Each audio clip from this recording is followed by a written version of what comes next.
নহয় আসলে এইটো অতি দুৰ্ভাগ্যজনক বিষয় আৰু বিশেষকৈ এই যিবোৰ পানী নিষ্কাশন এই বিষয়ৰ ওপৰত জিলা প্ৰশাসন প্ৰত্যক্ষভাৱে জড়িত হৈ থাকে আৰু বিশেষকৈ যোৰহাট মিউনিচিপালিটি প্ৰশাসন বিশেষকৈ প্ৰত্যক্ষভাৱে জড়িত হৈ থাকে আৰু তাৰ পাছতো তেওঁলোকৰ কৰ্ম সংস্কৃতিৰ অভাৱৰ কাৰণে ৰাইজৰ অভাৱ অভিযোগবোৰ গুৰুত্ব নিদিয়াৰ কাৰণে আচলতে এনেদৰে এজাক বৰষুণতে যোৰহাট মেডিকেল কলেজখন জলমগ্ন হৈ উঠিছে।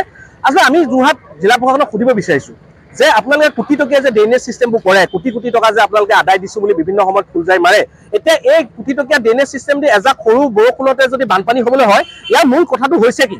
ইয়াৰ মূল কথাটো হৈছে জিলা প্ৰশাসনৰ অকমান্যতা, জিলা প্ৰশাসনে এই কথাবোৰ গুৰুত্বকে নলয় আৰু বিশেষকৈ যোৰহাট মিউনিচিপালিটি বৰ্ডৰ যিবোৰ আচলতে বিষয়া কৰ্মচাৰী আছে তেওঁলোকে ডাঙৰ ডাঙৰ বিল্ডিঙৰ পাৰ্মিশ্যনৰ নামত কমিশ্যন, বিভিন্ন হাট বজাৰ আবণ্টন দিয়াৰ নামত কমিশ্যন, বিভিন্ন ধৰণৰ ঠিকাদাৰ আবণ্টন কমিশ্যনতে তেওঁলোক ব্যস্ত হৈ থাকে।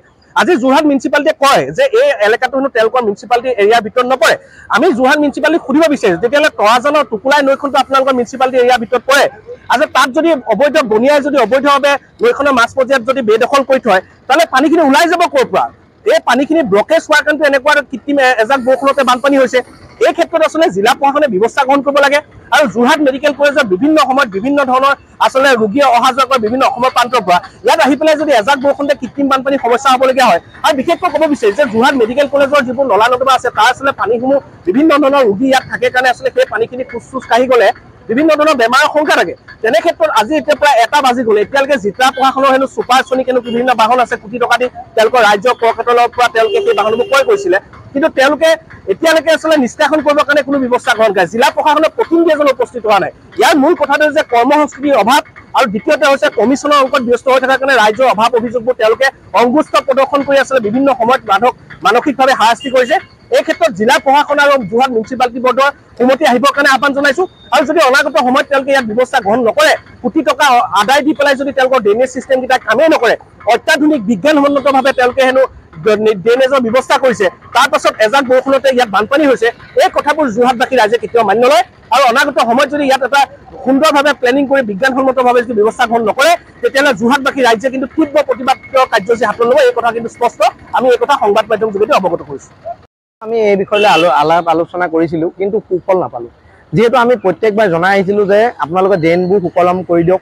যোৰহাট মিউনিচিপালিটি বৰ্ডক অনুৰোধ জনাইছোঁ মই যে অন্ততঃ ড্ৰেইনখিনি সুকলম কৰি দিয়ক, কিন্তু ইয়াৰ সুফল পোৱা নাই। যিহেতুবোৰ ইজনে সিজনে দায় হোৱা মন্তব্য কৰি আছে, মিউনিচিপালিটিৰ দায়িত্ব আমাৰ নহয়, কিন্তু এইটোতো নহয়, আমাৰ এটা সুফল ব্যৱস্থা কৰি দিব লাগে যে অন্ততঃ ড্ৰেইন পানী আবদ্ধ হৈ থাকে।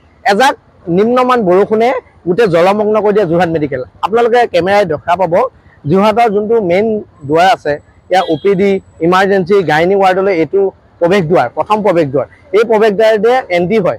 কিন্তু এই যদি জলমগ্ন হয় সাধাৰণ জীয়াতু ভোগে মানুহে খোজকাঢ়ি যোৱাখিনি মানুহৰ কি হ'ব?